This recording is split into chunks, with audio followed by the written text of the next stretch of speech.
We'll call this hearing to order. I want to thank everybody for attending today. My name is David Rowe. I am the chairman of the Republican Policy Committee. I have the privilege of representing the 85th Legislative District, about 4 hours due east of here, covering Union, Snyder, Juniata, and Mifflin counties. We're going to start off by letting the members introduce themselves, and then we'll jump right into it, starting with Representative Mihalik, and we'll work our way down.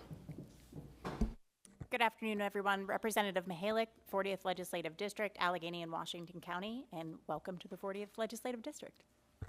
Good afternoon, everyone. Representative Jim Struzzi, representing Indiana County, Republican Appropriations Chairman.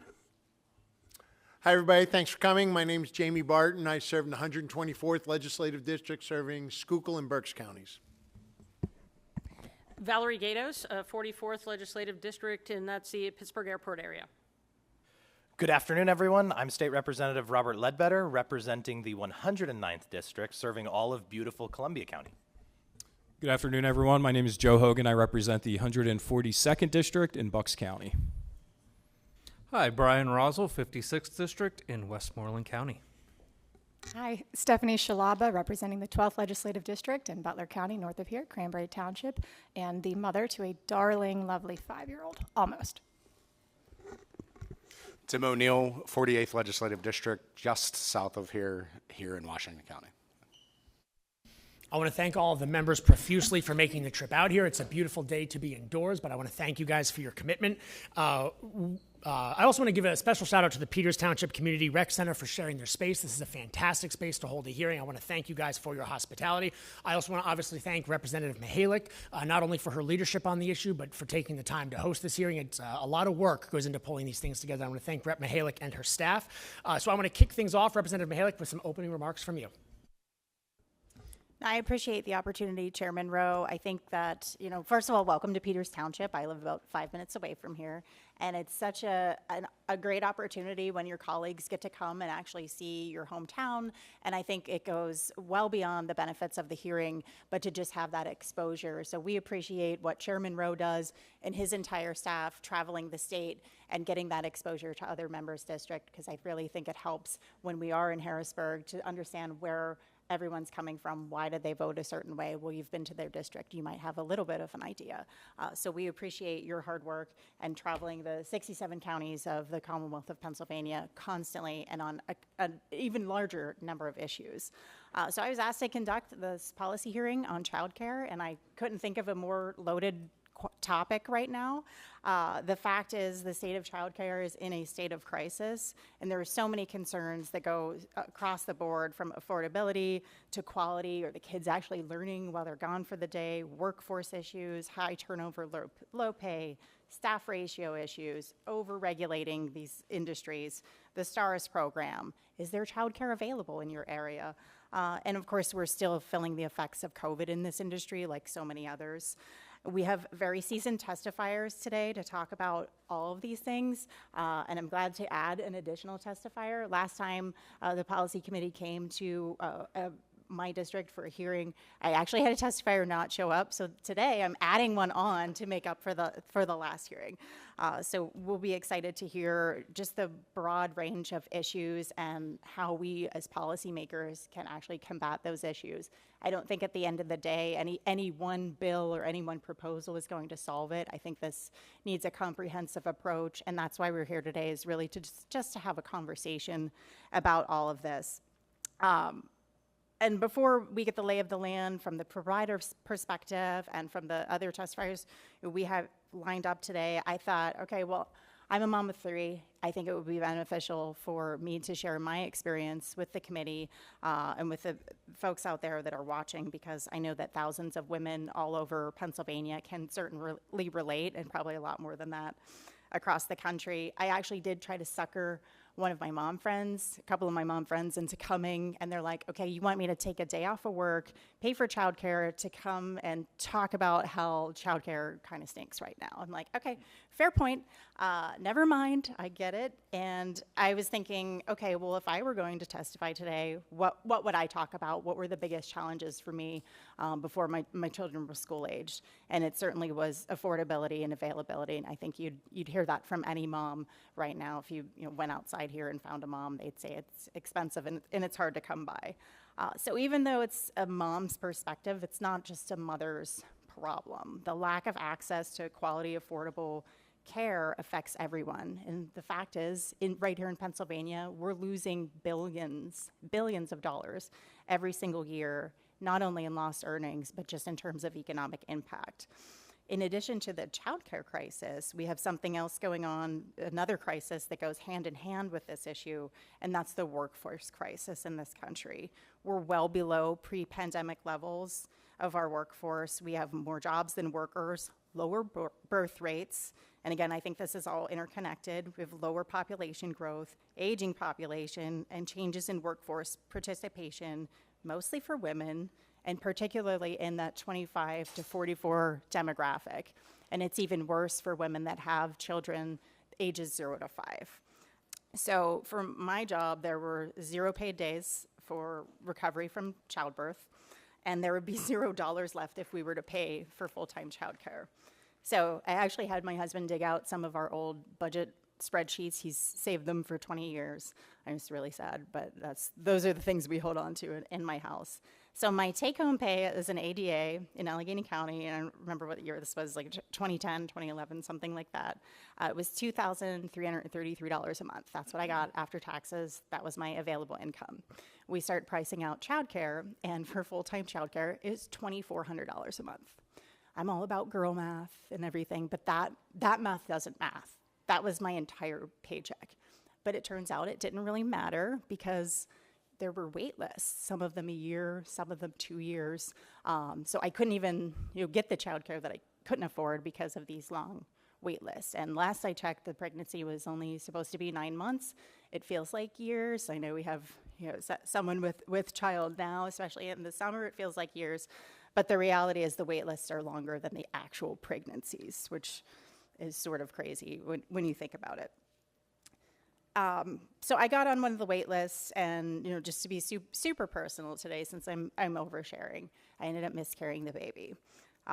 In the months after that, I actually left my job at the DA's office. We knew we were going to continue to try to start a family, and knowing what the childcare costs were and knowing what my salary was, there was really no option. I had to go find more money somehow, and it wasn't going to be working for county government.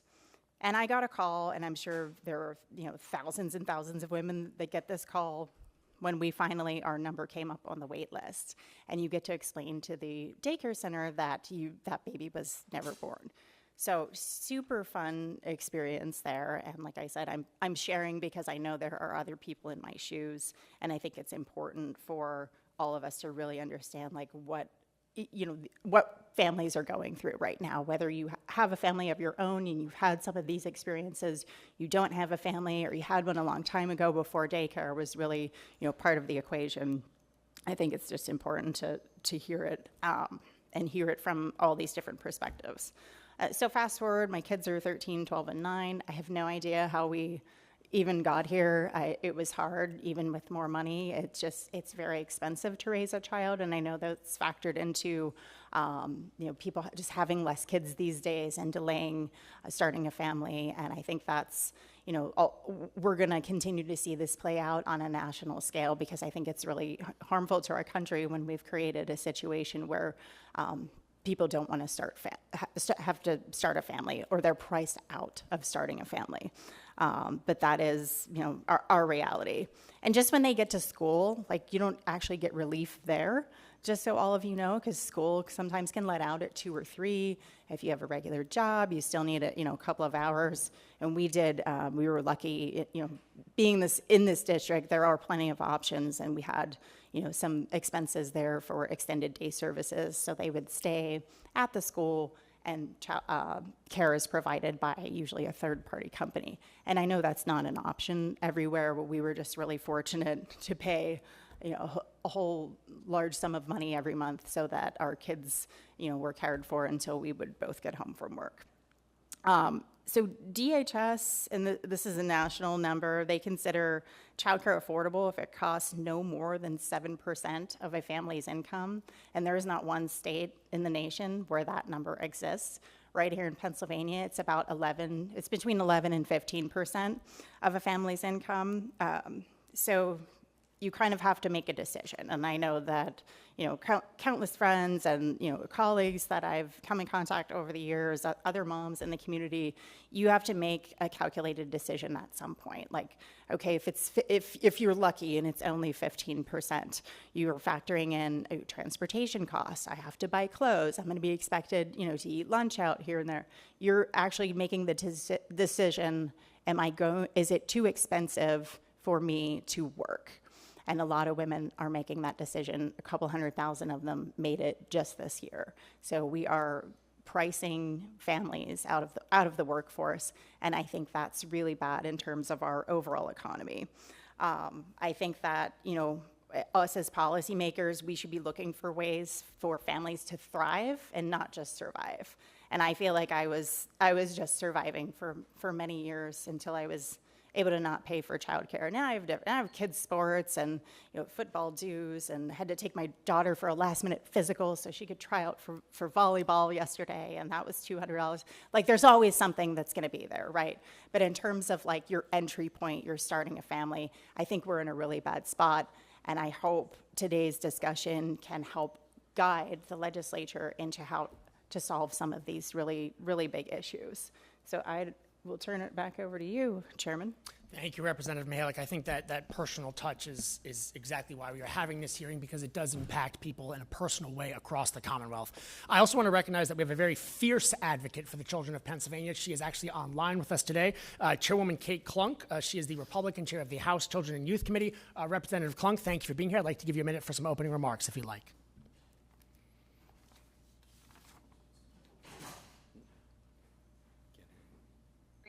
On childcare.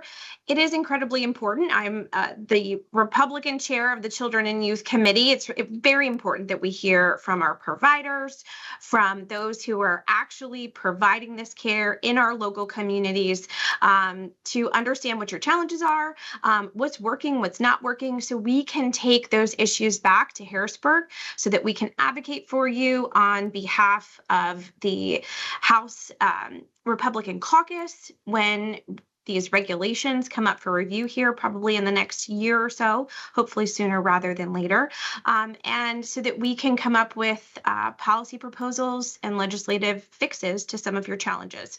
So I'm a mom of two, just like Representative Mihalik. You know, I've gone through those trials, tribulations. I actually had a doctor's appointment before hopping on here, and was talking with my physical therapist about her daughter who just started daycare this week, actually yesterday.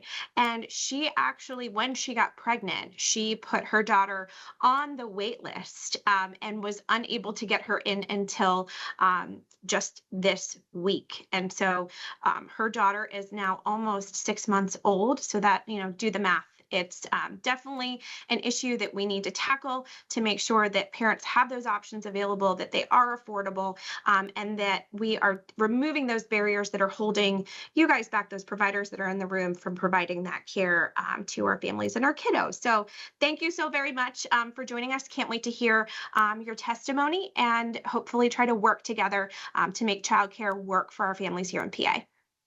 Thank you, Chairwoman Klunk. And just for those folks who are in attendance who are not entirely sure what the policy committee was, because I didn't know what it was either before I joined the committee, the policy committee's intention is to sort of pop that bubble of Harrisburg, to leave the capital, to leave our individual districts, to come across the state and hear directly from the individuals that these policies are impacting, take those solutions offered by stakeholders, workers, parents, take them back to Harrisburg, and that's where we can craft policy and approach regulatory fixes that will hopefully address those issues. And as Representative Mihalik said, it gives us a wonderful opportunity to see different parts of the Commonwealth. The very rural part of the state that I represent is a very different sort of place than the more suburban area that we're in today. But we're finding that a lot of the challenges, regardless of what part of the state you're in, a lot of them are pretty similar. And the issue of childcare is certainly one of those. We have now had the 2 hearings. This is the 3rd in our series. We have been in Montour County, we've been in Bucks County, now we're in Washington County, and we're hearing some pretty similar themes across the board, whether it's overzealous regulations, whether it's workforce shortages, skyrocketing costs of doing business from utilities or what have you. Childcare providers simply are struggling. I think it was a Washington Journal article that cited that the median cost of childcare for one child was almost $44,000 a year, almost $44,000 just for 1 year of childcare, and only 15 counties in Pennsylvania are under that median threshold. So we've got a lot of work to do to make childcare more affordable for the people of Pennsylvania. So we're focusing today on childcare because it's an issue that's not just about helping parents. It's about helping children have a supportive and safe learning environment. It's about giving employers the ability to hire qualified workers and to thrive as businesses. And frankly, it's about the health of Pennsylvania's economy. Pennsylvania, as Representative Mihalik referenced, loses out on $3.4 billion in economic activity annually because of the economic impact of childcare issues. We're hearing from childcare providers who are overwhelmed by either outdated or inconsistent regulations. And at the same time, they have really passionate, dedicated young people who want to work in the childcare, but they simply can't because the system won't let them in. So we're losing these eager workers that want to be part of the solution, but we are simply not able to capitalize on that. Looking at it from the regulatory standpoint, we got a wonderful study back that showed that if we were able to cut the regulatory burden in Pennsylvania by 30%, we would see the GDP grow by over $9 billion. It would be creating 200,000 jobs, and that's exactly the type of thing that trickles down to this critically important industry that we're here to talk about today. I know that one of the biggest things that challenges a lot of childcare providers is simply workforce. We agree that a lot of childcare providers are simply underpaid. And when you have the cost drivers of whether it's utilities or regulatory compliance, there's just not enough money left for the people that are actually providing those services. So our goal here today is to talk about how we can make sure the people who need the money are getting the money, make sure the parents that need the childcare services have it available, and making sure that we are doing our best job to represent you all in Harrisburg. So I want to introduce our 4 excellent testifiers that we have today, representing a variety of different perspectives. We have Commissioner Electra Janis, who's going to be sharing with us some very interesting tidbits from their local feasibility study. We have Ms. Emily Neff, who's the Director of Public Policy for Trying Together. Thank you so much for being here. We have Ms. Abigail Enns-Dorschner, who's the Assistant Director for Once Upon a Time Early Learning Center, and Ms. Jessica Lausch, who's the Vice President of Youth Development for the YMCA of Greater Pittsburgh. I'm going to ask each one of you to give us testimony for 5 or so minutes, and then we'll have plenty of time for questions and answer after the fact. We want to make sure this is open a dialogue as possible. Our goal is to listen, to understand the challenges you're facing, and be able to take those back to Harrisburg to try to bring meaningful solutions to all of you. So we're going to kick things off. We're just going to go right to left. Commissioner Janis, you're up first. Thank you. Thank you, Mr. Chairman, for having me, and Representative Mihalik. It's a privilege to be here, and I appreciate you all taking the time for this very important conversation. I want to start off by saying I am not a mother myself, but I am in discussions with people my age, the younger generation, to highlight on what Natalie said earlier. It is scary to think about the cost of raising a child in today's world. And thinking about the cost of childcare is beyond overwhelming. I'm new to my career. I just started. I don't want to stop working. I love my job. But thinking about affording childcare, it's a very scary thing. So there's a lot of young people in this situation that don't even want to have children, and because they're afraid of what that cost might be. And childcare is one of the big drivers for that. So as a young woman, it is something that I'm really glad to see that you guys are fighting for. I will also add that when I first got into office 2 years ago, a local preschool reached out to my office, and my assistant sitting back here, Casey, can attest. They asked us to read a book to the students. And I thought, oh my gosh, sure, we would love to do that. So I walked into this preschool in downtown Washington in Representative O'Neill's district, and I fell in love with the children, the teachers, but I was shocked by one thing. I started going there. They would ask me to come in about monthly, and I would pop in every time that I could. We would bring them lunch. This was, I won't say who it was, but it was a state-funded organization, agency, and they have a state, obviously they have rules and regulations on what they have to eat, different food groups, and lunch is provided. So the teacher asked me to bring pizza. So I ordered all the pizza, and I'm wondering why she had me bring 4 large pizzas for these 4-year-olds when they are clearly going to be eating lunch. But I watched them. Each and every child ate every ounce of their chicken, their peas, their bread, their dessert. Every food group that was on there was eaten. And then she said, okay, who's ready for pizza? And these 4-year-olds were eating more than some of us probably eat in a week. And it was shocking to me but I realized, this is their stability. So the ones that are lucky enough to even have the childcare, there are bigger, deeper issues there. Childcare is only the beginning of it. These kids weren't eating at home. So it really brought to light to me that these are extremely important issues in our area. So as soon as that happened, I said to my fellow commissioners, we have to do something in Washington County about this. So we conducted a childcare feasibility study. I was very lucky to have the support from both of my colleagues to do so. And we found out that Washington County is deficient. We're not alone in that, but we are deficient with our childcare. There are 3,000 children that are without childcare. We have more childcare children than we have providers, and that's just simply not okay. So what we found was that the nonprofit model is not always sustainable, and we've been in talks with the private sector on how can we get the places in the affluent areas that we're sitting in right now to go to the rural counties and to provide that childcare that they need. So fortunately, we're having the conversations like we are today to try to make these things better and to try to make them happen. But we did realize that Washington County is deficient and are working on some simple solutions here. But if we can bring families together and get parents back into the workforce and get them the childcare that they need, that would bring more jobs to the county as well and to all across the state. That means you have a parent returning to work and you have a childcare provider that you're hiring. So I'm really happy to be a part of these conversations, and I know that these ladies have a lot more experience, so I'm going to kick it off to them, but thank you for having me. Thank you, Commissioner Janis. Director Neff. Thank you. Thank you, Chairman Rowe, for prioritizing childcare and policy committee discussions. And thank you, Rep. Mihalik, for hosting this important conversation in your district and for sharing your personal story. I'm Emily Neff. I'm Director of Public Policy at Trying Together. And I've worked in early childhood education for over a decade, from teacher to family support coordinator to advocate. It's now taking on a whole new meaning for me, as my husband and I are expecting our first child later this year. And as someone who knows the field and its challenges well, we added our child to a waiting list before I even shared the news with my own family and friends.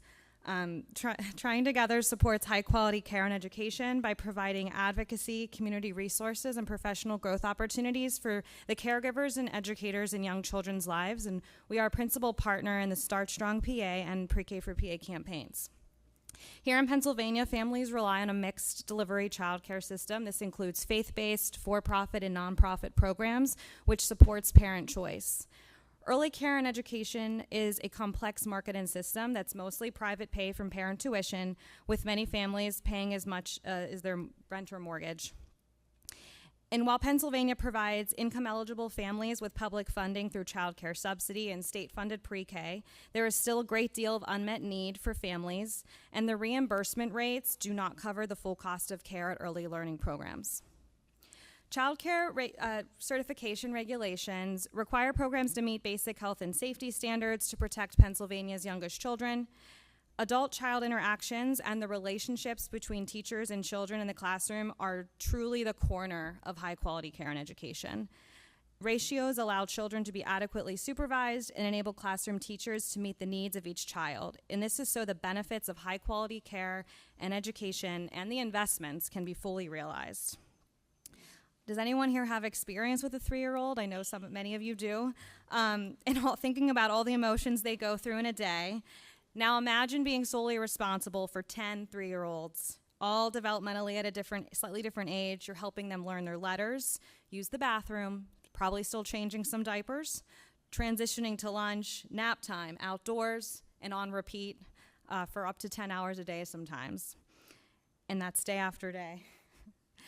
Personally, as an expectant mom and soon-to-be consumer of childcare, I want my child and all children to be in a safe and nurturing environment where teachers have the capacity, passion, skills, and knowledge to care for and educate them while being well compensated and valued for their professional work. And so when looking for solutions within the regulations, I want to really emphasize it's critical that we make sure we're not making any changes that tie directly to the health, safety, and quality learning in these programs. And where there certainly are areas where regulations can be improved and the system can be strengthened, this will not resolve the sector's most critical challenges. A couple, though, that I want to highlight that I hear from providers often, we hear that the liability insurance costs are unsustainable, and this is a major pressure point that could use immediate attention. And I know, as you know, Octal is in the midst of a regulatory review process, and one of the next steps is going to be public comment, so being able to see, you know, what is proposed and what changes are going to be made. And we hear from providers the desire to see paperwork and reporting burdens reduced and for digital platforms to streamline systems. And something I also want to encourage you to look into locally, what are your local zoning codes for home-based providers? We hear so many stories across Allegheny County, different municipalities there, that zoning codes create barriers to open or maintain a home-based childcare business. And we know this is not isolated to just that county. We know it expands across the state. So I think that's really important to be thinking about some of the local regulations as well. Pennsylvania's childcare regulations do include staff requirements for directors, lead and assistant teachers, and aides. Assistant teachers and aides do not need degrees. Keystone Stars, the state's quality rating system, builds on the licensing standards by emphasizing staff education and program quality. And all licensed programs start at Star 1, and then they can move up in stars voluntarily. And while not required, credential and degree attainment are quality indicators that help program earn points towards higher star levels, with Star 3 and 4 being considered high quality. And this is based on Octal's early childhood career pathway. And here in Pennsylvania, we have multiple ways to support pathways to help early childhood professionals advance their careers, many at low or no cost, and this includes state programs like TEACH, Rising Stars Tuition, or the Professional Development Associations. Here in Southwest PA, we do have a few CTE programs, as well as Trying Together offers a Child Development Associate, or CDA, prep program, and this is really the first step in a career pathway for an early childhood educator.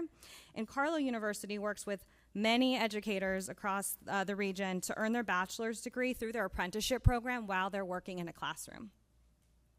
So the problem is not the pipeline. There are dedicated people who are passionate about teaching young children, but when at the end of that pipeline you're told the wage is $15.15 an hour, people don't want or truly cannot pursue that path. And so I know that you've all heard many of the stories of the challenges in a field in crisis, of the closed classrooms, of the long waiting lists due to staff, and that the root of this crisis is recruitment and retention of teachers in childcare programs. And families, we know, cannot afford higher tuition. The state subsidies don't cover the true cost, and teachers are earning poverty wages. Thankfully, we are positioned to take an important first step in solving this for Pennsylvania's families, children, and educators through an investment of $55 million for a child care recruitment and retention initiative. And I really appreciate the opportunity to testify today and have this and be a part of this conversation. And I look forward to continuing the conversation on how we can strengthen child care and make sure Pennsylvania's families are thriving. Thank you, Director Neff, and congratulations. Director Enns-Dorschner. Good afternoon, and thank you very much for the opportunity to speak with you today. I come before you not only as a constituent of Representative Mihalik, and also as an advocate of early childhood education, but as someone who deeply believes in the critical role child care plays in the lives of children, families, and communities across Pennsylvania. My name is Abigail Enns-Dorschner, and I am the Assistant Director of a Star 4 Early Learning Center in nearby Washington, Pennsylvania. Our center is in Representative Kale's district.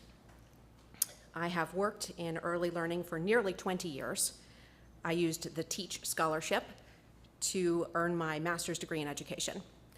I am a Pennsylvania Quality Assurance System instructor, also known as PQAS, a member of Early Learning Resource Center No. 4's Leadership Committee, and a member of Pre-K for PA and Start Strong PA's statewide Provider Advisory Board. Since 1988, our independent, for-profit organization has served families in a working-class community. We currently support 50 families and care for up to 64 children at any given time.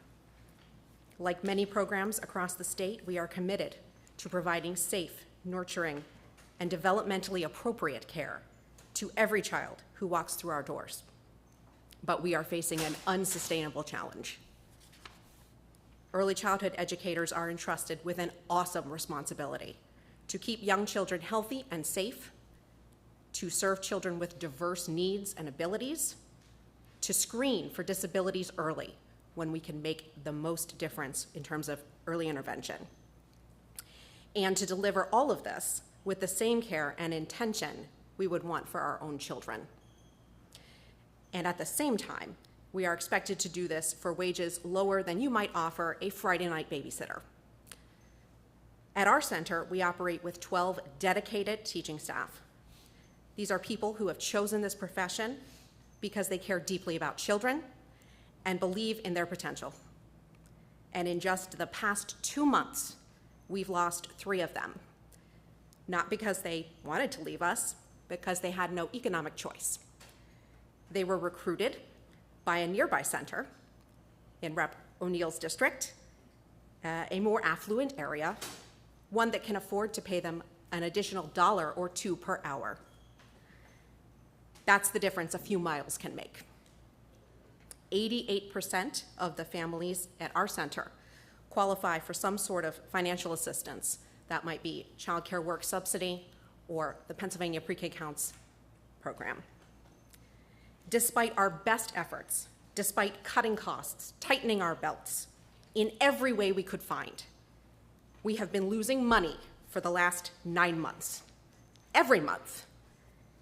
And inflation has erased our ability to break even. This is not just our story, but this is the story of childcare across Pennsylvania. There is a common misconception that we have a pipeline problem in early childhood education, that there just aren't enough people who are interested in doing this work. But our center has applicants. They are well-qualified people, people eager to work in our center. What we don't have is the ability to compensate them appropriately. And we lost an applicant just this past week. We had given her an interview, and she was great. We wanted to hire her. Another center offered her $2 more per hour, and we couldn't come up with our offer. The average wage for staff in our center who aren't in the state-funded Pre-K Counts program is about $17.25 per hour. That's just less than $36,000 a year. Would you feel comfortable leaving, your child in the care of someone making less than that?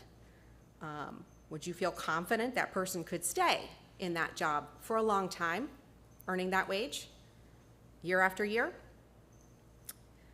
Also, we are fine with the regulations. They are there to protect the health and safety of our children. While there are certainly rules we might fine-tune, they are not what's holding us back. It's the market, and the market cannot solve this problem on its own. We also face a rising tide of children with more complex care needs. We were incredibly fortunate to benefit from the Rapid Response Team pilot program, an invaluable support. But that program is winding down and is no longer able to take on all but the most extreme challenges that we face. I understand the state has finite resources, but early childhood education is not a typical business. It's a public good. If Pennsylvania cares about its future, if it wants families to thrive, employers to stay open, and children to succeed, then it must do more to support this sector. I do applaud initiatives like the dual enrollment for high school students, but we can't invite the next generation into this field without also ensuring that they can afford to stay in it. The compensation issue is the real challenge before us, and the one that we must find the will to address. Our staff are qualified, experienced, and dedicated. What we need is a commitment at the state level to help us value them accordingly. Thank you. Thank you very much. And in my region, we've lost 5 child care centers since the year started. So thank you for powering through and fighting the good fight, even though it's been a very rough time for you, because it's it's not easy for anyone, and not everybody's able to power through. So thank you for doing that. I think that's why traveling the state is such a critically important part of this committee. Because for reference, $36,000 a year isn't far off the median income for my whole district, and I realize that's a very different income depending on what part of the state that you're in. And we're looking at regulations. One of the things we heard from our Montour County hearing was not that public safety or the safety of children was not the issue. It was the type of thing where they had to rip out all of the landscaping in the parking lot because the department came in and said, no, those flowers could potentially be toxic. This wasn't in the playground, right? This wasn't accessible to children. It was the parking lot. So they just pay all this money to have a landscaper come in and rip out all the landscaping they just put in. Or, they had a swing set that was professionally designed, commercially installed, but because of a technicality, they had to wrap it up in caution tape, so now kids don't have a swing set. So that's the kind of thing we're looking at. Absolutely. We all are all about kids having a safe environment to grow in, but I think we all know there's certain times where trying to follow the letter of the law, you definitely miss out on the spirit of the law, and children miss out on those opportunities. Thank you very much.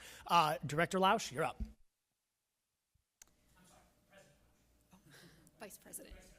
But, well, as everybody else has said, I thank you so much, Chairman Rowe and Representative Mihalik, for pulling everybody together, traveling the state to hear from us. I'm very pleased to have this opportunity today. My name is Jessica Lausch. I serve as the Vice President of Youth Development at the YMCA of Greater Pittsburgh. RY operates 26 before and after school programs in schools all across Allegheny and Westmoreland County.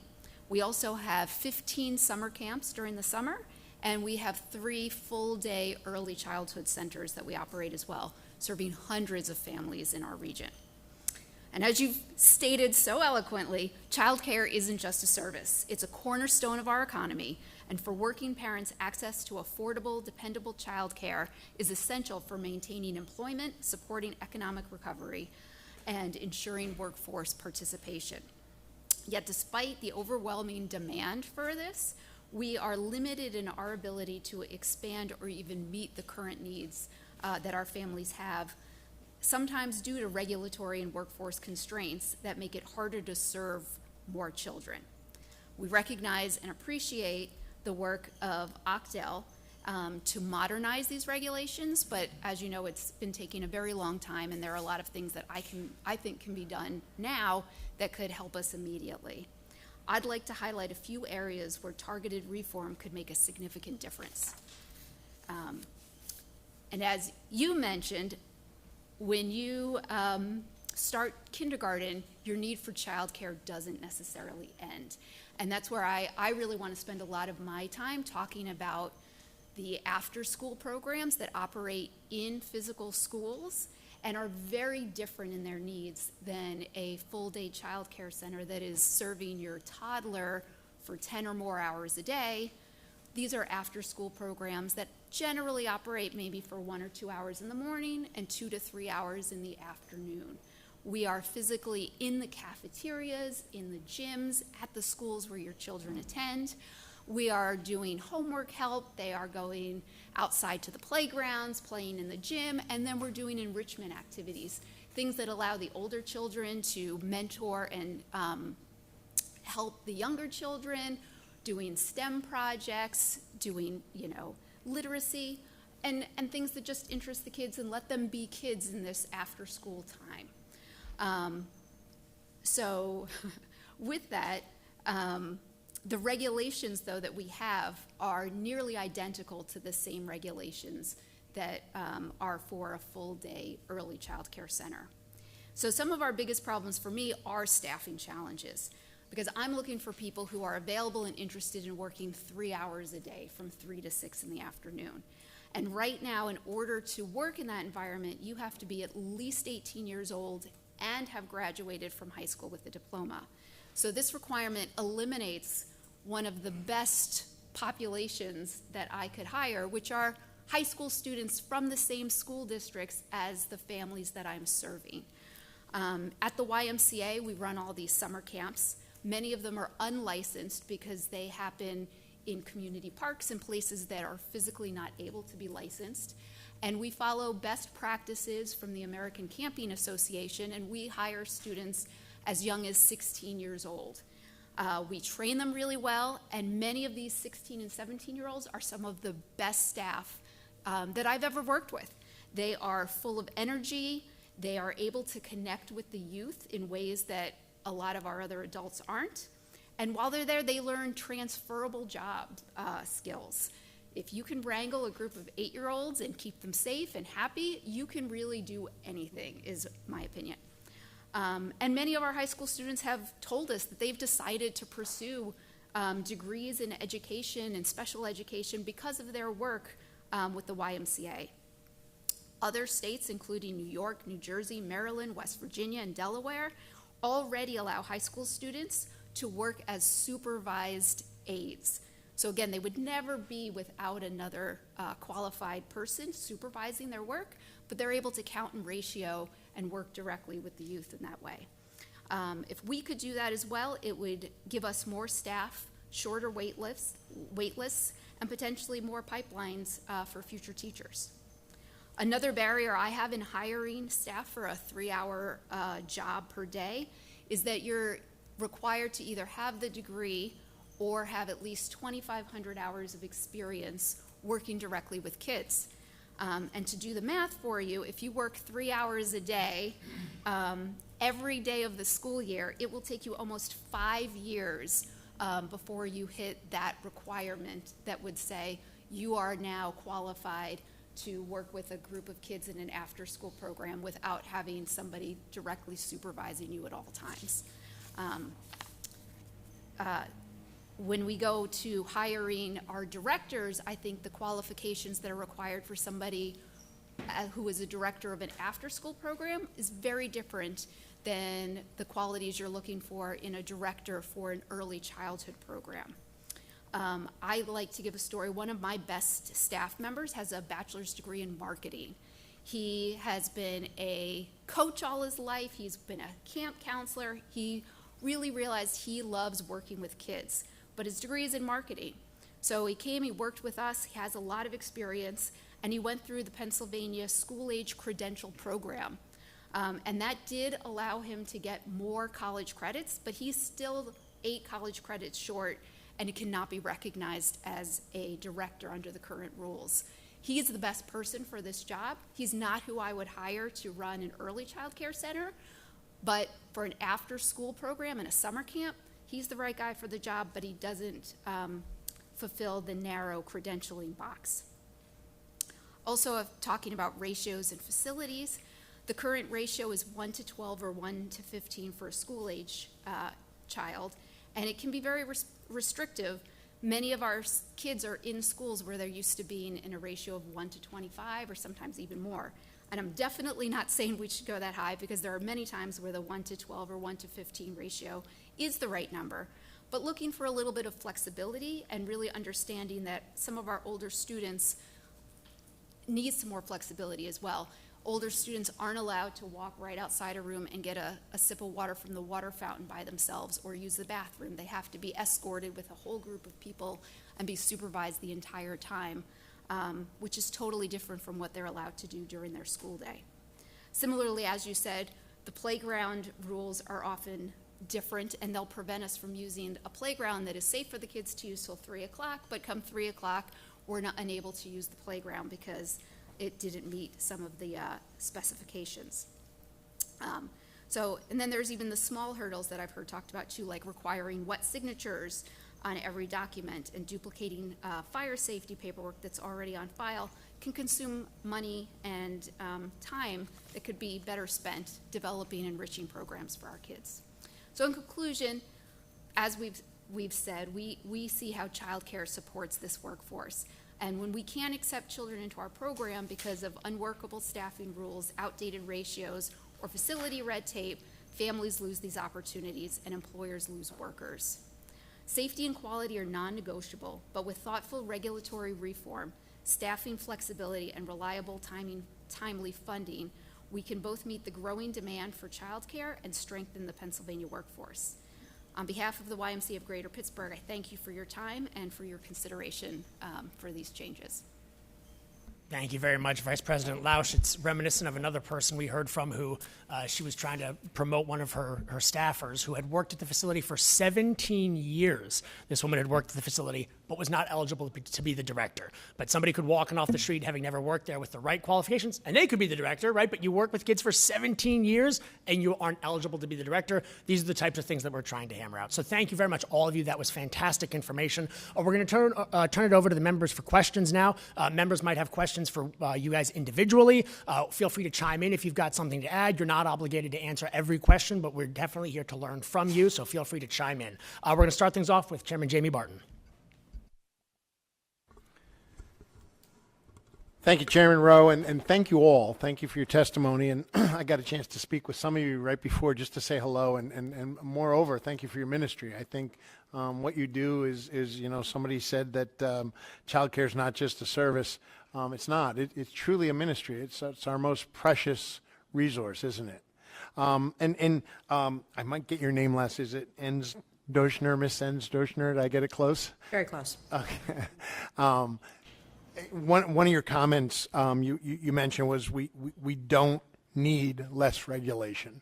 And I just want to ask you to think about that for a little bit in a more broader sense. And so let me preface that with your voices have all been heard on the frustration, on the difficulty of doing the ministry that we spoke of.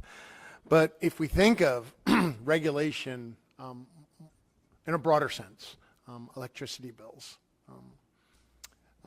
what it costs for fuel, what it costs to heat or cool your facilities, or parents, what it's costing them. If we think of energy as the regulatory issues that stop our energy, and I'm not getting off topic, Pennsylvania is the #2 energy natural resource in the United States of America. But we're strapped with regulations. As a matter of fact, Pennsylvania has 20% more regulations than the average state across the United States of America. So there's building codes. We can't revitalize or breathe new air into second floors of buildings without putting a sprinkler system on. Our regulations just handcuff so much of what we do in society, and it raises costs. And in childcare, it's no different. Look, even in education, IEPs and the paperwork, you folks referenced that you have to do also. So I think if we think of just the web of regulatory changes, there's really on a much broader sense. And I heard you loud and clear on your other pieces too. So please don't.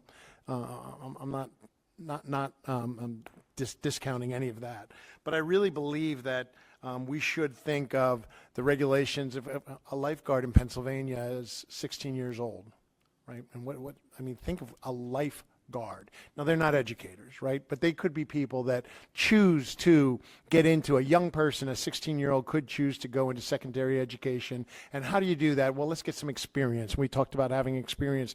I'd like to work in child care. We can't do it. Somebody that knows CPR, somebody that wants to be a helper, we can't do it without changing the ratios. The regulatory issues, I believe, is a big concern, and it's something that we've heard a lot of, and I just thought we need to think of that sometimes on a broader sense. And I'd like to think, and this is just for everybody, so that was a comment to begin with, but I'd like to question on just inspections, because I think of, and I'm a coal miner from rural Pennsylvania, so we deal with inspections from DEP all the time. And depending on what DEP person comes in, depends on what interpretation of the law we get. And my guess is you might experience that as well. I don't know, and I'm curious to know if you encounter conflicting regulations or inconsistent inspections, depending on how that inspector might be, or their interpretations vary. Well, thank you very much for your comment. I will revise my statement and say that my support for the regulations that I voiced was in particular for the child care codes. So the part about ratios, you want to cut my energy costs, by all means, go right ahead. like every other bill, it's going up. But I will push back on the 16-year-olds in terms of offering services. Imagine that you are feeding a young toddler a food for the very first time, and they're experiencing it with you in childcare, and they start to have an allergic reaction. Do you want the 16-year-old in charge of that situation?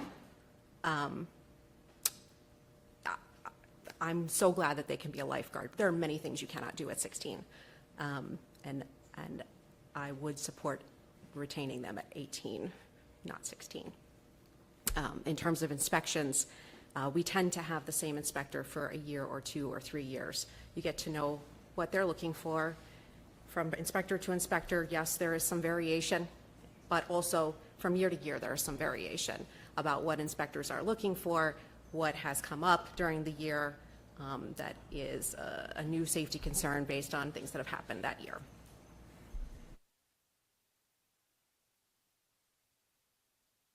Thank you all. Representative Hogan. Thank you, Mr. Chairman, and thank you all for your testimony. We, as said earlier, we had a similar hearing like this in Bucks County last month, and we heard a lot of the same things, but I also learned some new things. And I was kind of on my phone playing with AI, trying to research it as fast as I could. But one of the topic, I believe, Emily, you brought it up about rising costs of insurance. That was the first time I had heard it. I mean, it makes perfect sense. That's a liability. That's a cost for every business venture. So my question right now is, does the state require certain thresholds, and is that different for like these state-funded programs like pre-K counts or something else? Like, do you have to compete with different insurance requirements depending on the program? I'll start, but I'm going to let Abigail finish because you live this. So liability insurance, yes, it's part of the you do have to have liability insurance to operate. And I think that what we hear from providers a lot is the costs are rising. They sometimes get notice they're being dropped by their provider and have to scramble to find a new provider and things like that. So I think that that is something that is definitely in need of immediate attention. That's a really burdensome cost. And I also think, as we think about, I don't know all the details of the playground story that you referenced and some of the other stories, but I also think too, liability insurance goes in a lot to in terms of the regulations providing health and safety requirements for programs. If there's regulations that an insurance company is looking at and thinks that that's providing the health and safety, and sees those being rolled back, what does that look like for providers? And so I think that is a really important piece to consider as we're having these policy discussions. But I want to let Abigail, you probably can talk about it personally. Absolutely. I did pull the information on this today for you. I thought it might come up. 5 years ago, we were paying about $9,000 a year. We are paying now 33% more than that than just 5 years ago. It's a big cost added on, and we have to spread it amongst our tuition-paying families, and there's nothing we can do about it. We are required to have the insurance. Yeah, so some of these other states I'm looking at, one red state, one blue state, both are kind of exploring the same issue, and this is maybe something that we can take away with, was having a legislative feasibility study on looking at pooling of insurance and basically allowing all the providers to go to a similar market and try to share that coverage, because I can only imagine how challenging that must be for a provider anywhere in Pennsylvania to get a letter that basically they're being dropped coverage, because now everything you're doing in terms of taking care of these children and educating them, now you're basically shopping around for quotes again, thinking, how am I going to afford this? How am I going to make this work? And that's just another, when we talk about this topic and we talk about ways to raise wages, it's figuring out how to make it easier so that you do not have all these costs that I think most of us would say are in some cases unnecessary or just overly challenging, and then that's just more money that can be put back into workers' pockets and keep them in the profession. But I want to thank all of you. I'll have to leave soon because I need to be home to get my daughter in time, actually, from her babysitter, which are her grandparents, so I have some leeway. But thank you all again. Thank you, Representative Hogan. Representative Razzle. Thank you, Chairman.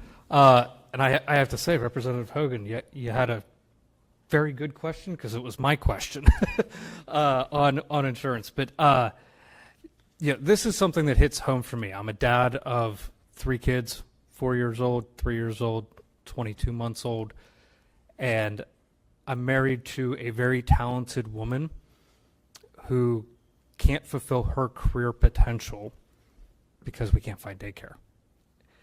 And that is a challenge that we deal with, and she's made her sacrifices in order to be able to raise our kids at home while still working, but would still like that opportunity and that flexibility to do that. So I appreciate everybody's input on that. What states around the nation seem to be doing this right? You know, we keep talking about all the things that we're doing wrong. What would be a good example for us to look at to maybe mirror or take a giant positive from in order to make this Commonwealth better?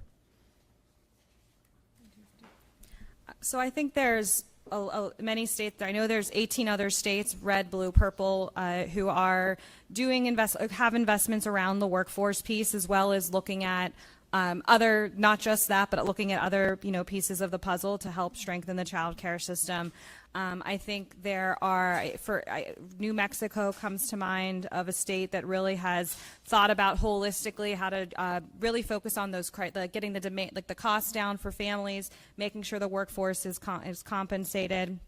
And I'm certainly happy to follow up. We have Start Strong PA did do like a review of other states, and I'd be happy to share with the committee so you could take a look at some of the other ideas in other states, because I do think there's a lot of things we are doing well in Pennsylvania, but there's a lot of other ideas in other states that we could look to for examples. Thank you. And I just as a quick piggyback to Representative Hogan's here, what percentage roughly of the budget for each facility is these insurance costs? Like, how much are the insurance costs weighing on your everyday business? The biggest cost that we have as a center is labor. In a typical business, any business, you want to have a payroll to revenue ratio of 15, 30%. In childcare, the payroll ratio to revenue is 60 to 80%. Just my teaching staff takes up 60% of my revenue. That's no administrators. That's not the cook. Right. That's not a maintenance man. None of it. That's just the teaching staff. So yes, insurance is a problem, but it is not the biggest chunk of our budget. The biggest chunk is labor for us. Okay, thank you. Chairman Struzzi. Thank you, Chairman. Good afternoon. I appreciate you all being here today. This is a very important topic, one that I think we've discussed not just during this session, but for many years. I have 4 kids myself, 2 in college now, 2 in high school. Children don't get cheaper, that's for sure. And I've had the opportunity in the years that I've been in office to visit, many of the child care providers in my district. Emily's been to a lot of meetings with me. So we definitely see the challenges before us, and I think that today you've provided some viable solutions. Particularly, I think that the insurance component is something that, as mentioned, we had not heard about before. But I also think that there's sort of, I don't want to say conflicting opinions, but the regulatory side of things and the overburdensome nature of some of those regulations, definitely creates some overhead costs for you and some challenges with staffing. And again, in the interactions I've had with the providers in my district, I've heard a lot of different scenarios where because you're required to have so many credentialed, degree-oriented employees, you're not able to hire people that might be able to do other things that you need in your business because you have to pay such high salaries for some of those other people. And we certainly understand from a budgetary standpoint the need to compensate your employees appropriately. And I think you're all aware of where we are right now within the state budget. We have our challenges, and child care providers are not the only ones asking for increases across the board. People want their rates increased. And again, we appreciate that. And I think, being a parent and for anyone, the safety of our children is paramount. And so we want to make sure that we have the right people in place. But getting to that, is there a process that you go through with Department of Human Services where you could perhaps have a waiver or an exception to some of these rules wherein, you need some people to do something part-time or, in addition to what your regular staff are doing, or if you could just hire someone, as was stated, for a few hours a week, is there any flexibility as far as a waiver process within the Department of Human Services?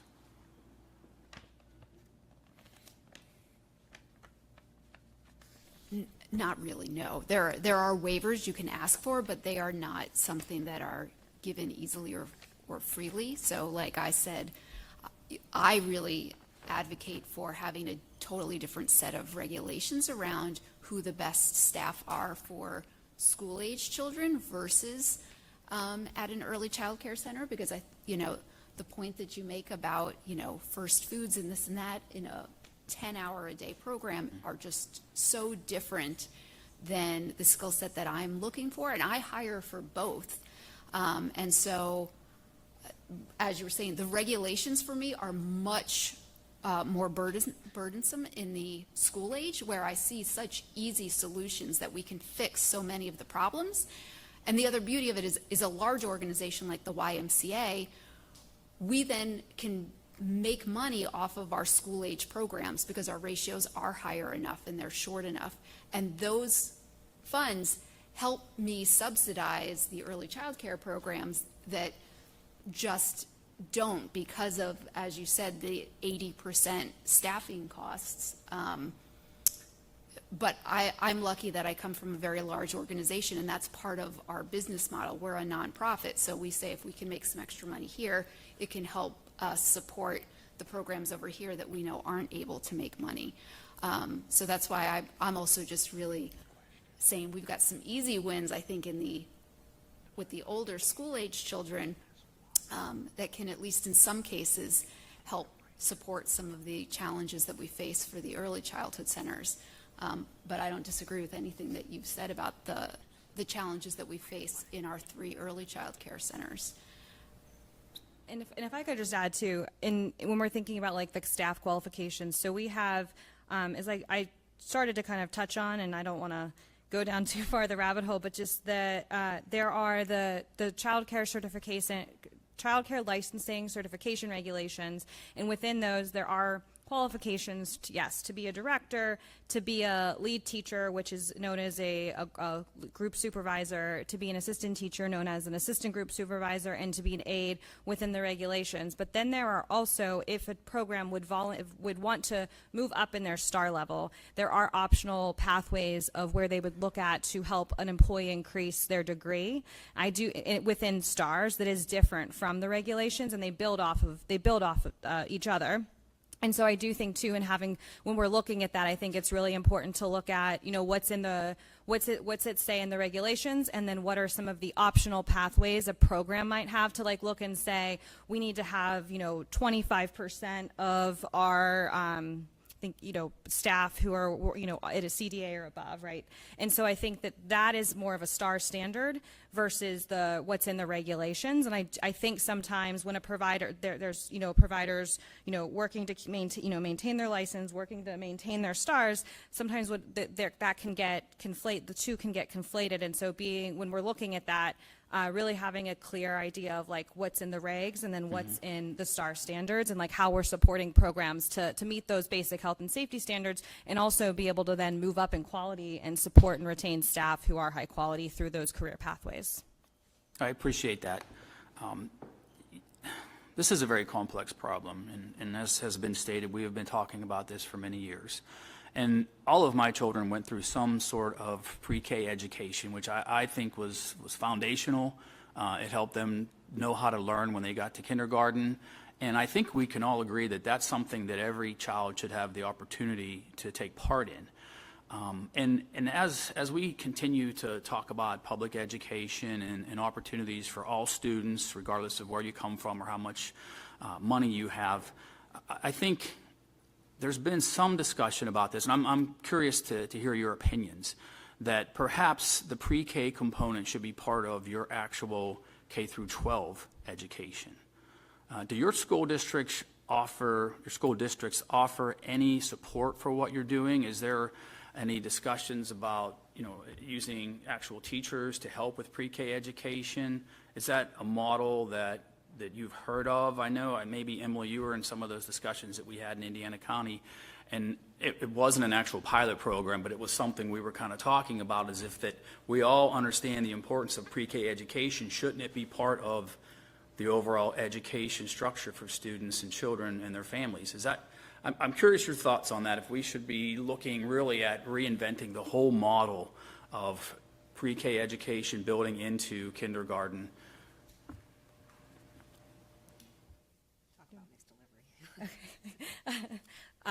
So I think it's, if we're thinking about our public pre-K program, like pre-K counts that I know you've visited, and some of the programs in your district that Abigail has in her district. So pre-K counts can operate in any high quality Star 3 or 4 program. It can also operate, many school districts have contracts as well. Head Start could operate pre-K counts.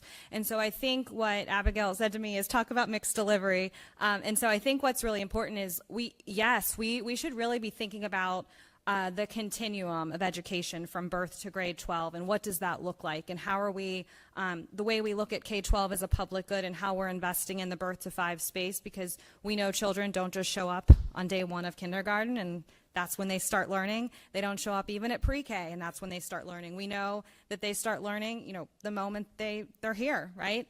And so it is really important, if we're looking at models like that, that yes, schools can be a part of that. School, absolutely, but we need to make sure there is that mixed delivery model and that offers that parent choice. So, for instance, that one parent, if they're dropping off a child at a school building, that may work for them if they have another child who's in 2nd, 3rd grade, and maybe that school day, those hours work for them. But if they need that full, which many parents do because it doesn't match the work schedule, they need that wraparound care.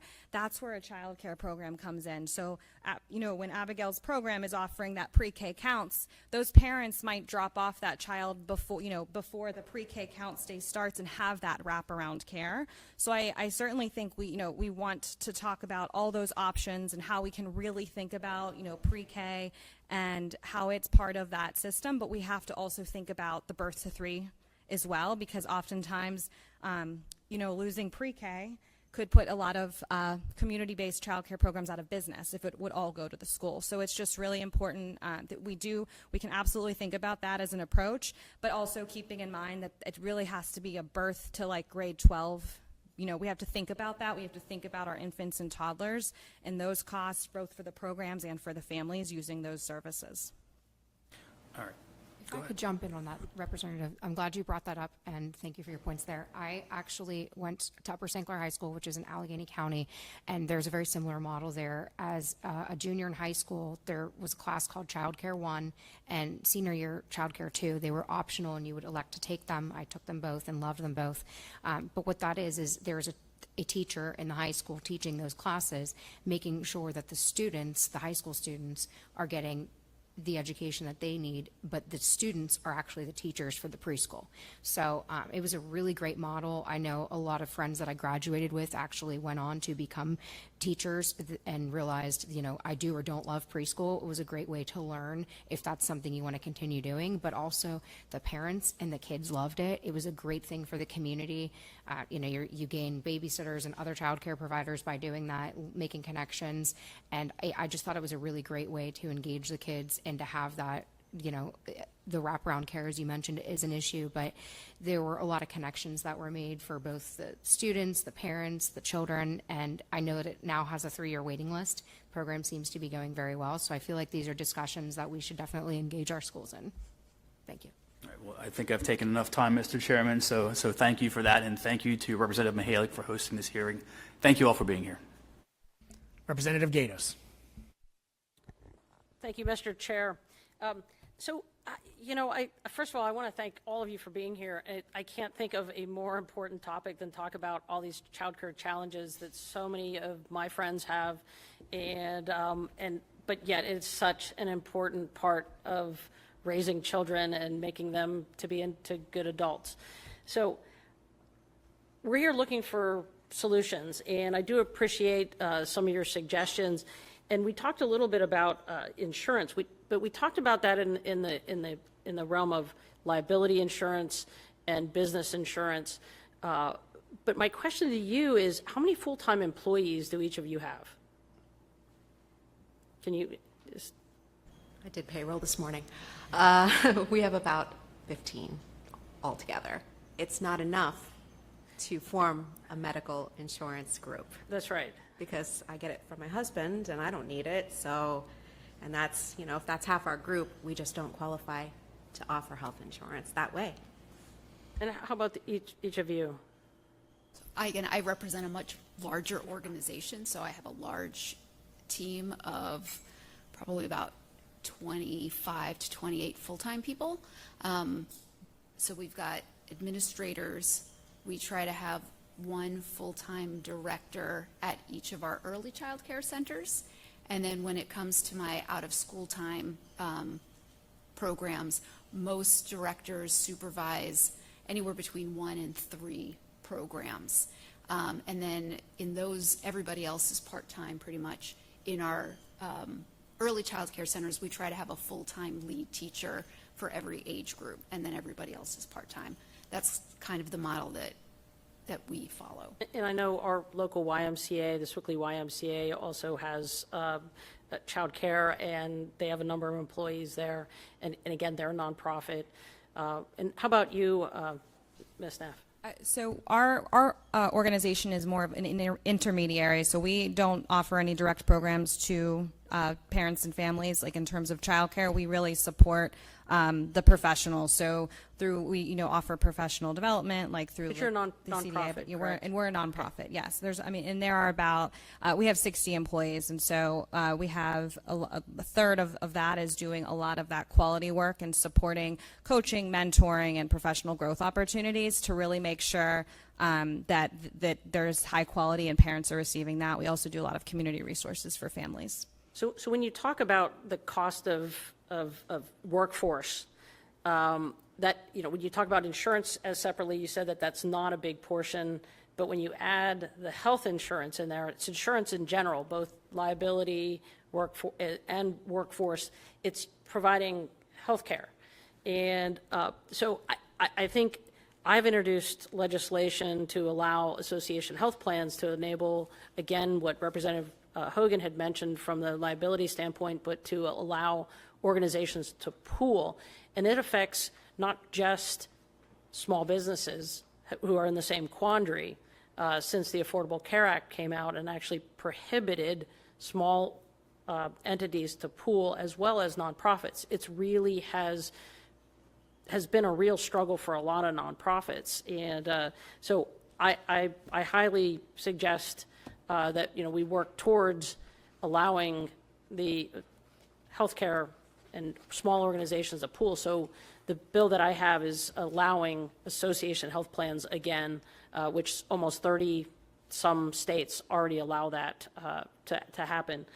I would certainly advocate for that as a way to perhaps cut costs, is to be able to now enable you to pool. But these are all part of the solutions I think that we're looking at to Representative Barton's point too, energy, healthcare, everything that we can help you do from the back end as a way to help you save costs, as opposed to just simply being a problem of we can't pay people enough. We would love to pay people more. There's no doubt about that. I think that the challenges comes is that who is going to pay for that, and the people who end up paying for it are also struggling in so many different ways. So I think pooling, whether it be insurance or other things, for a lot of these organizations would certainly be a solution. But thank you for being here and coming up with some of these solutions that we're discussing today, because I think these policy hearings, as Representative Rowe said, is that we're trying to bring these to the community so that people in the community can attend these and not have to go to Harrisburg, and also reach out to us so that we are accessible and come up with these solutions. Because I think that we rely on the community to come up with solutions, and there's nothing better than to have these dialogues. So thank you for being here. Thank you, Representative Gatos. Whip O'Neill. Thank you, Chairman Rowe. So let's start, Commissioner Janis, you had mentioned the feasibility study that the county did. You know, my question, especially being here in Washington County, and I'm pretty sure I know exactly which center you went to read at, by the way, but what is on the commissioner's plate to address this issue, and quite frankly, how can we at the state level help? I very much appreciate you asking that, Representative. Thank you. So the feasibility study said what I mentioned before. There's a deficiency of 3,000 children, and there are more children than there are child care providers. And we have since that center has closed, by the way, I'm not sure if you knew that, and we've since lost a few more in our very own downtown Washington. So it's the problem is not getting any better. But I appreciate you asking that. And the commissioners right now are working on doing multiple things, one of which I mentioned earlier. We're fortunate enough that we do have some private providers who have the background and the skill and the finances to be able to put forth the effort and what it takes to have a small business and to open a private center in some of those rural areas. So we're in active communications with, I can't say who, but a couple of providers at the moment who are going to put some centers in some of the more rural areas. We're looking at locations, and they're going to work collectively with the county on that. So that is one thing that I'm very grateful for, but not every county, and I'm sure you guys can understand, has that capability. So we are very lucky in that. But the other thing the report said, and this would be where the state comes in, is kind of what we touched on before, which is an issue in every industry, is the competitive pay, the wage. Their teachers are leaving, as she mentioned earlier, for $1 more an hour or 50 cents even. It's just a simple math game. The numbers aren't there, and we need as much help as we can to make sure that these wages are competitive. I own a restaurant, and I can tell you in the Pittsburgh airport, and we're a small business. We have maybe 10 employees. The healthcare is a similar issue for us as well. But people are leaving us to go to Jimmy John's and Chick-fil-A for $2 more. We're not Jimmy John's or Chick-fil-A. We cannot do that. So it's the same thing in the childcare industry. So any help the state can give with wages is a huge deficiency all across. Thank you. Great, thank you. And so I've met with Emily countless times, and she knows me to be pretty direct. And here's, regardless of what the reason is, whether it's regulation, whether it's pipeline, whether it's compensation, whether it's rising electricity bills, whether it's affordability for actual consumers. The message that I hear, at least, I don't want to speak for my colleagues, but the message that I hear, and quite honestly, to Representative Struzzi's point, I think I've been meeting with Emily literally every year I've been in office for the past 7.5 years. And the issues back when we first started were very similar to the issues we're talking about today. So ultimately, the message I hear is the system is broken. So I'm going to give you your magic wand here for a second, and really whoever wants to tackle this, but if you had the magic wand and you can just design the system the way you believe it would operate effectively, what would you do? You're not going to like it. I would point you to the model that the military is using in terms of providing. I like the military. Okay. Okay. Well, I thought I'd lead with that. They have an excellent program to provide child care on bases. I would highly recommend you go visit a base center, a child development center on a base. It's something I did, and they, of course, have a huge commitment to high-quality learning environments, much more stringent than we here have in Pennsylvania for our DHS inspections. And they are putting money into the system. I know I've heard the pushback. I know you don't want government child care. I know you don't want socialist child care. I'd encourage you to go visit it. It's really nice.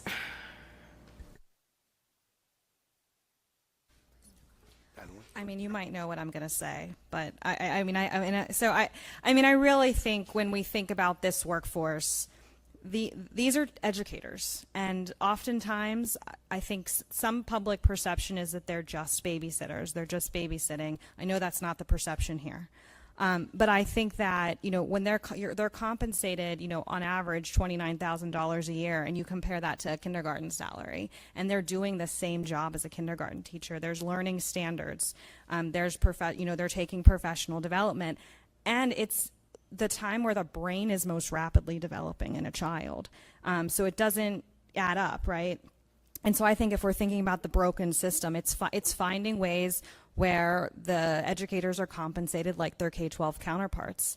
And it's finding ways to make sure that we have a thriving quality workforce, because that is really, truly, that is the cornerstone of high quality. That is those interactions is what makes the difference in a child's life. So it's really, if we're thinking about the system, it's thinking about how do we compensate educators in a way that is fair and worthy of the work that they do, that looks like the educators in the K-12 sector. Yeah, and I'll just say I agree with all that too. I have all the same stories of losing folks to everything from a Target to a different child care center that is charging their families more and therefore paying their staff more as well. So, it is the math that it's the problem that we've all spoken about of, in order to pay people to do a very important job, the salary that they deserve, it automatically prices out almost all of our families, because there's just too big of a divide when you look at, like she was saying, 60 to 80% of our costs come to those fees that we're paying our staff, and they're not enough as it is. But then, like I said, I think there are also other things that we can do, as I've been advocating for as well, right, in looking at who we hire and how we pay them, especially in older programs.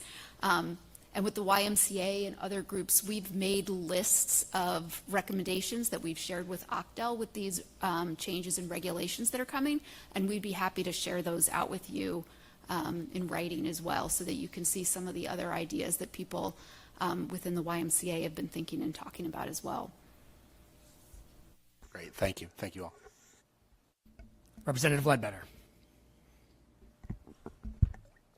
Thank you, Mr. Chairman. Ladies, thank you so much for your testimonies this afternoon. In hearing your testimony, several thoughts have come to mind, and Chairman, some latitude if I can give some context, and then I'll present my question. Rural child care is very different than child care in wealthy suburbs of population-dense MCAs, some of which you have spoken to. And in a similar manner, opinions from the public look very different when asked or polled on what needs to be done to reform early childhood development and care, as well as what needs to be addressed. I think to a different time when I was receiving early childhood care, and it was from my grandmother, among other people. And I grew up in the desert. The courtyard that I played in had lava rocks in it that got very hot instead of great green grass that we have here in beautiful Pennsylvania. So when the floor was lava being played, it was actually very much the floor is lava. And wetting the concrete with a hose and determining when our feet got too hot to be burned. My grandmother deemed that as quote, safe. And certainly that's not what I'm advocating for. But it showcases, while humorous, an important point that opinions are going to vary from the public on what is appropriate and what is not. Just in the testimony that the four of you provided this afternoon, and in the written documentation before us, we have the root of the crisis being recruitment. We have the compensation being the real challenge before us. Thoughtful regulatory reform and staffing flexibility being a driving issue. And then, Commissioner Janis, you spoke to the nuances to the way that the local community then interacts. And rather than picking which is right and which is wrong, I think what can be elevated from this is that even within the panel that you comprised of this afternoon, we see that that opinion varies. And that opinion varies based on the perspectives and the stakeholders that you all are polling. And that's something that I value. I know that's something that my colleagues in the legislature value. And yet, when you look at how OCDEL is structured, there is no public appointment to that authority. You all are undoubtedly familiar that Ocdel operates under both the Department of Human Services and the Department of Education. And we, as a Commonwealth, understand the value of public input. The Pennsylvania Utility Commission consists of public appointees. DCNR's ATV Advisory Committee, as ridiculous as that may sound, holds 7 public members that offer public appointment into how those regulations around ATVs are structured. And of course, the Pennsylvania Gaming Control Board consists of public appointed members, resulting in a reality where the public of our Commonwealth, the constituents here in Pennsylvania, have more input on how a casino is ran than on how our childcare facilities operate and are regulated. And so with that in mind, my question to you all is, would you support reform where the public input for Ocdel is permanent and through appointment, rather than through the temporary window that we're in now, currently, through their regulatory reform process that, while well-intended, is temporary in nature? Would you support public appointments to Ocdel, so that way the same authority and feedback demonstrated here this afternoon and exercised across the Commonwealth in other capacities is also able to translate into how we care for our future generation?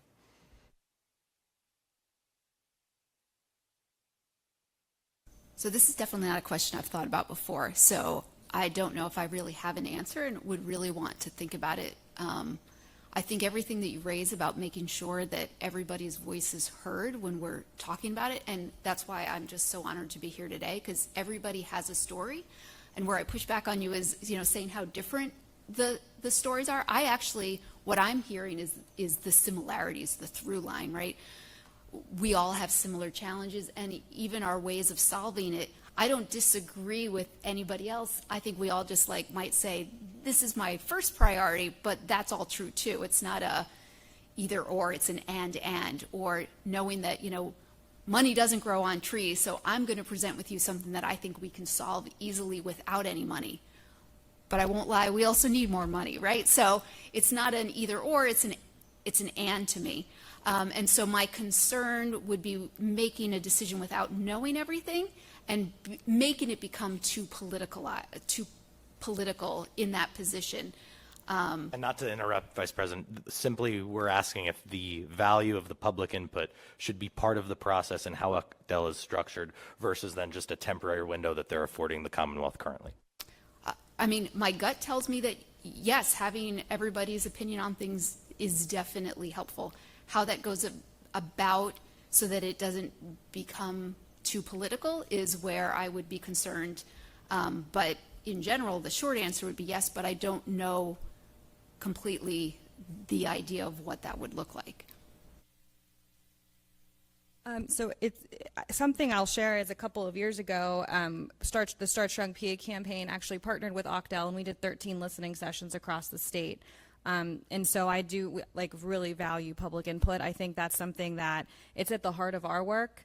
It's why that we have a Start Strong PA and Pre-K PA advisory board, that they're the experts informing us how this impacts them. I think something your comment made me think of too is, I'm blanking on the bill number right now, but Senator Stefano and Culver's bill on the workforce, there's a Child Care Workforce Commission in the Senate to form a workforce commission that would actually look at workforce data on childcare and help us make more decisions, because I think oftentimes we don't always have the best data on the workforce. And so I think that is a way we could get more information, and there would be appointees to that. And something that we worked with them on is making sure there's someone in rural areas, someone in urban areas, and making sure the geographic regions are balanced. I think something interesting too that you shared that is, a couple years ago we looked at 13 rural counties. We did a report, and we're just asking them during the pandemic, what are some of your biggest challenges? And we were expecting, we weren't sure what we were going to hear, how different it was going to be, and a lot of the challenges were similar to what we hear in urban and suburban areas around workforce, and I think even more exacerbated because of the rural communities having less population, having to travel further. further. So I do think that that is something, you know, we really value, and it's something we've partnered with Ocdel on, and I think there's a good opportunity around the Child Care Workforce Commission that's in a bill in the Senate right now. I actually love that idea, and I think that would be an awesome thing if the House of Representatives could mirror that in some way, shape, or form, because like similar to the study that the county did, without that feasibility study, we wouldn't know that we were deficient in childcare. And I think like what we're doing right now, raising awareness, having these conversations and these discussions is extremely important. I remember the first couple times I started going to these childcares, I had people writing me nastygrams saying, "You're a commissioner, why are you wasting your time in a preschool?" People just don't understand, you know, the issues that we're facing. And I think that having a group conduct studies like that is extremely important, and we're not going to know what issues we are facing unless we continue to scream about it. So I appreciate everybody being here, and Representative Mihalik for your work on this, as well as all of you for raising awareness to this. Thank you all. And Mr. Chairman, I'll just emphasize the point that in your collaboration with Chairwoman Klunk and Representative Mihalik and the Southeast delegation, the last 3 policy hearings that you have hosted on this topic, due to the structure of this committee and how we incorporate public testimony, we have actually received, perhaps in more regularity and structure, public feedback on this topic than perhaps the governing body that is tasked with that within the Commonwealth. So I'll again advocate for a reform within Ocdel to move away from the bureaucratic structure and more embrace the public appointments that are clearly beneficial in other areas within Pennsylvania. Thank you. Well said, Representative Ledbetter. Representative Shalaba. Thank you. Thank you all for being here today. So I will agree with you on one portion of this, Jessica, that it does seem like there is some uniformity and similarity in the challenges experienced by child care providers. But I'm curious to pick up on a point that you mentioned earlier.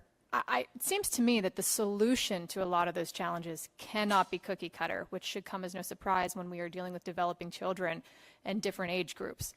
So you had mentioned having to comply with regulations that are more tailored towards infants and toddlers in the child care setting as an after-school child care or school-aged child care program.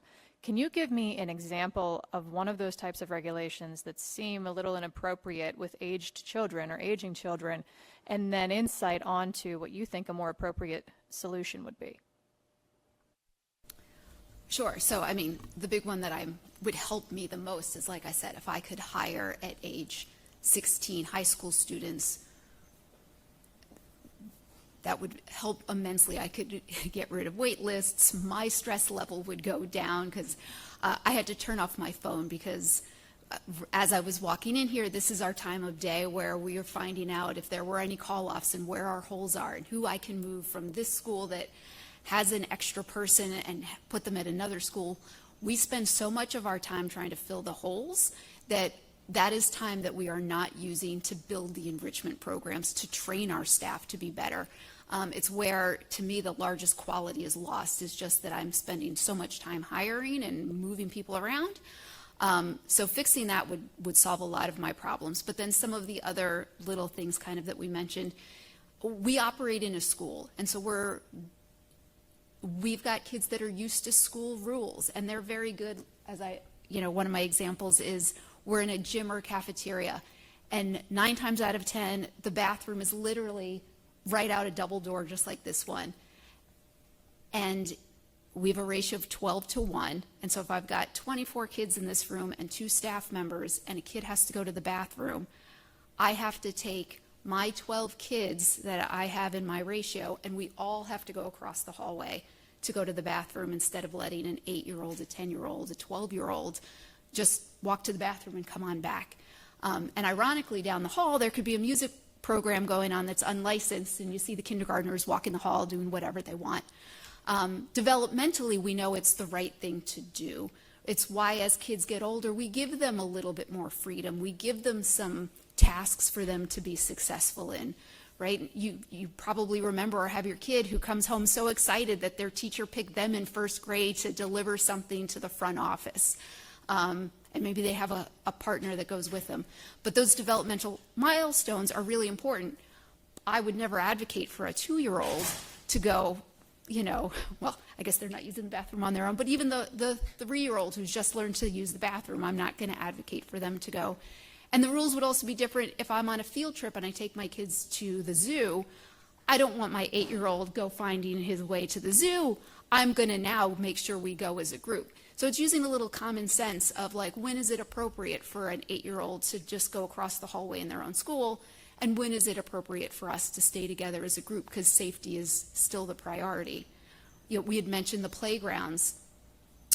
We have schools where we are not allowed to use the playground because the mulch isn't deep enough or something else is going on. And so, in my head, the better enrichment, when you've got a kid in an after-school program and it's a beautiful day like today, you want to be using the playground. And sometimes we have to tell them, nope, sorry, can't use the playground, we're stuck on the blacktop. Even though at lunchtime, recess today, you were safely using the playground with less supervision than I'm allowed to do in the afternoon. So those are some of the rules and regulations that kind of stick out, that I think lower the quality of programming in after-school time. Thank you very much. I think the takeaway from that is really, childcare should be the launch of the rest of that child's life, and creativity is a core component of childcare. And our licensing needs to stop limiting and instead help nurture and foster the rest of that child's life. Thank you. Thank you, Rep. Schlaba. I have one very quick, easy question, then I'm going to turn it over to Chairwoman Klunk and Rep. Mihalich for their questions and closing comments.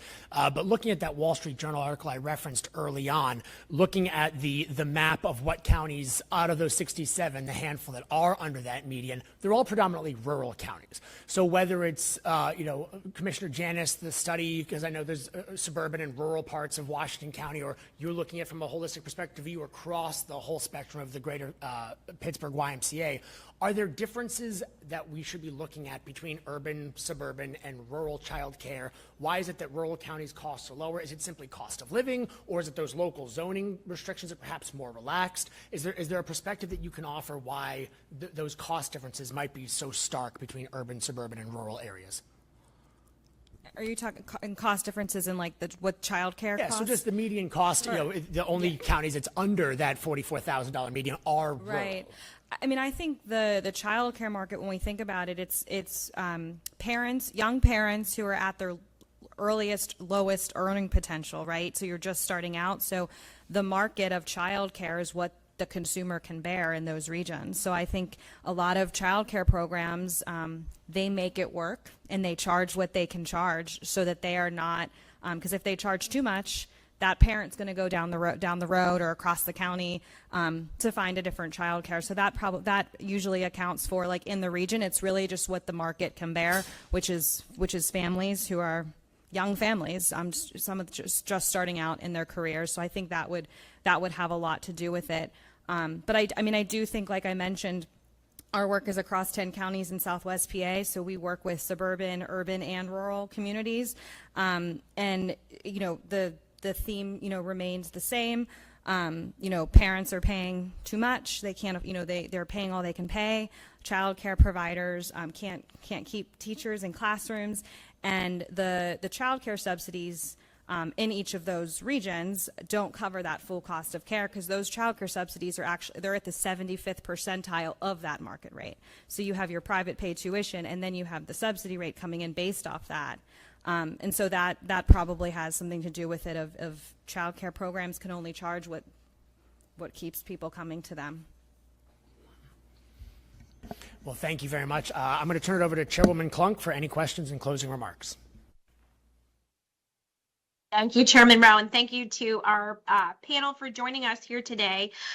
Commissioner Janis, don't let anyone tell you that you shouldn't be in a child care facility. That is exactly where you should be, because those children, if they do not get that early start in life, that will impact the county later with juvenile justice issues, with children and youth issues. So you are exactly where you need to be. So thank you for being a commissioner who cares about kids. So thank you so very much for that.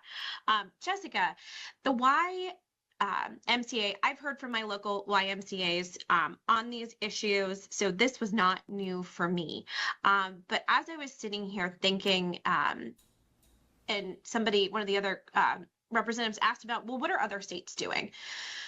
What are you hearing from your other YMCAs across the nation about how their states are getting it right with this aftercare program, so that we can, potentially change things here in Pennsylvania?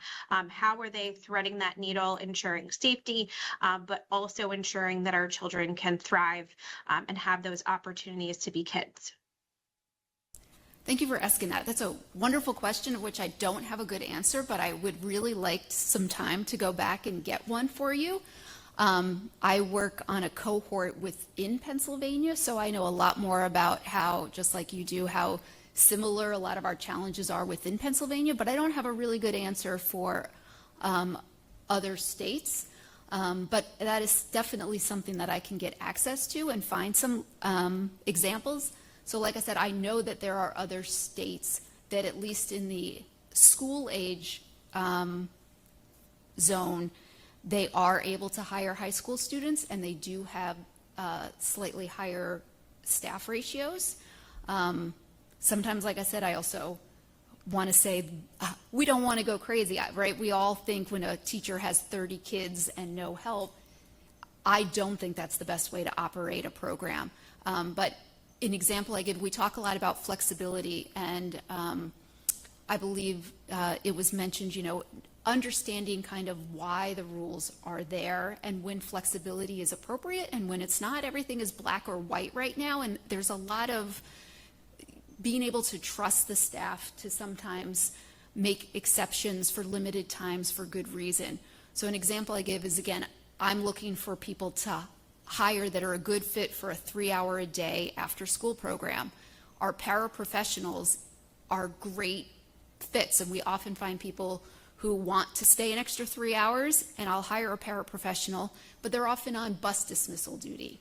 And so there'll be 15 to 20 minutes where they are still working for the school, dismissing kids on buses, but my kids have already showed up to the cafeteria. So if there were kind of rules that said, you can, for up to 30 minutes, have a higher ratio, sometimes that would be all I need to make it through a day. And then we go back down to a ratio that allows for a better quality of programming. But I got off topic there, and I'm going to get you answers on some other examples. But like I said, I do know that other states have higher ratios and allow to hire high school students, at least in an after-school program. Well, and it's great to hear. And so we know that it's working in other states. So I think that gives us, some, a little bit of breath of assurance that this can be done. So if we can look to another state to get that example, I think that would be really helpful to us as we advocate to OCDEL for changes in the regulations on that particular issue. So thank you for that. And then for Emily, thank you for your testimony. And one issue that you brought up was workforce development and the Carlow University apprenticeship model. I come from an area where our local Chamber of Commerce has tried to identify those workforce shortages and partnered up with our local high schools, community colleges, and trying to find pre-apprentice and apprentice programs to help fill those local workforce needs. So this Carlow University apprentice program, I think, sounds absolutely fantastic. Would love to learn more.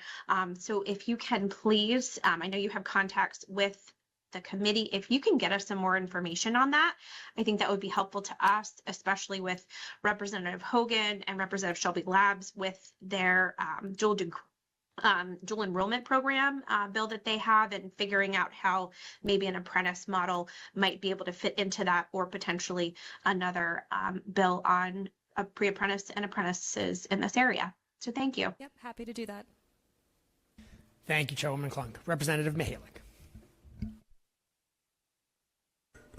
Thank you, Mr. Chairman, and thank you to all who were able to testify and participate in the hearing today. And really thank you to my colleagues for being so engaged and trying to take away something useful from this. I think this this conversation is so important to have and to continue having. I think that we could take back, what we heard here today from the Washington County feasibility study and maybe try to extrapolate that on a statewide level, because this issue is just so big and is so enormous to tackle. And hopefully we've made some steps today in educating our members into, action. I think that, going back to Representative Ledbetter's comments earlier about the lava rocks and everything, and obviously, we don't want to get back there to the Flintstone times, even though I know I'm older than you, but we have complicated things, right? We're all constantly passing, new laws, new regulations. We need to find a way to uncomplicate this situation. We need to find a way to fund it, and we need to find a way to ultimately fix it, because it is broken, and it's not just childcare. It's all the stuff that I talked about at the outset of the hearing, where this is really a huge economic issue. This is costing just, the Commonwealth of Pennsylvania billions of dollars. I don't know what it's costing the entire country, but I know that these issues are not unique to Pennsylvania. Families are facing these issues all across the country, and we're probably losing a lot more than just the $2 billion that we're losing here in Pennsylvania. So don't make fun of it, but this is helpful for me to think in terms of, okay, what am I doing? People come to us with all sorts of problems, and it helps for me to just create a big picture. What am I trying to fix here? So here's my tree, and I'm not an artist. I'm a state representative with no art training, but the economy is the tree. And to have a strong economy, you've got to have natural resources. You've got to have entrepreneurship. You've got to have capital. And you've got to have labor, and that is one of the pillars of having a strong economy. And when we're talking about labor, I think we are very weak at the roots. We have this workforce issue that's twofold. We have this childcare crisis that's just the moms not being able to return to work and families not being able to afford childcare, and that's all contributing to this labor shortage, and it's contributing to a weakened economy, and it will continue to weaken the economy until we do something about it. So I hope that just like Representative O'Neill and Representative Struzzi, we have been having these conversations for many years. I hope that it's not many years before we can actually take some action and start to fix this issue and unwind from some of these regulations and help figure out ways to deal with the costs. I think the insurance piece was so well received today. We all know sitting up here, what we're paying our district office staff, and it seems to be kind of similar to what they're making in the childcare space. But the difference is you get benefits. So without benefits and this low pay, I don't know how you're going to come out of this. I don't know how you're going to recruit and retain. They could go make a few more dollars an hour down the street, yes. But if there are actually benefit packages, I think that's even bigger than making $1 more an hour. So I thank everyone. Thank you to the chairman and everyone from Harrisburg who is here with us today to put this on and to learn a little bit more about this crisis in our Commonwealth and in our nation. So thank you all. Thank you, Representative Mihalik, and thank you very much for hosting us today. I want to thank again all the members for making the trip, for your thoughtful input, and most importantly, I want to thank our testifiers for coming to us today to really make it personal, some of these policies that we're talking about. In Harrisburg, we tend to get stuck in the abstract sometimes, but that's why hearings like this are so important, to hear those personal stories, how they're impacting parents, children, providers, the workforce, the economy. It all ties together. It's important to note that we're not just checking boxes with this. Our goal is to continue to have these conversations, to continue to come back to the issues until we can actually start to make a meaningful, practical difference to make the lives of the providers, the lives of the parents, and the lives of the children better. I want to say to anybody who's watching on the live stream, this was definitely one of those issues that when we started off the first one in this series, we did not realize exactly how big of an issue we were unearthing. And we have had dozens of folks reach out via social media or emails to my district office. I actually just got this one this week from a woman up in the Northeast, not even a constituent, who said she had been following our policy hearings. She was grateful for what we're doing. She's a child care provider and says that this is one of the biggest challenges for her community. So if you're watching, if you are dealing with these same challenges, if you have other stories to tell, please share them with us. Please come to us so by hearing your stories, we can make a bigger difference for you all in Harrisburg. So thank you all. We're going to continue this conversation going forward. Thank you again, members. Thank you, testifiers. Have a wonderful day. Until then, this hearing is adjourned.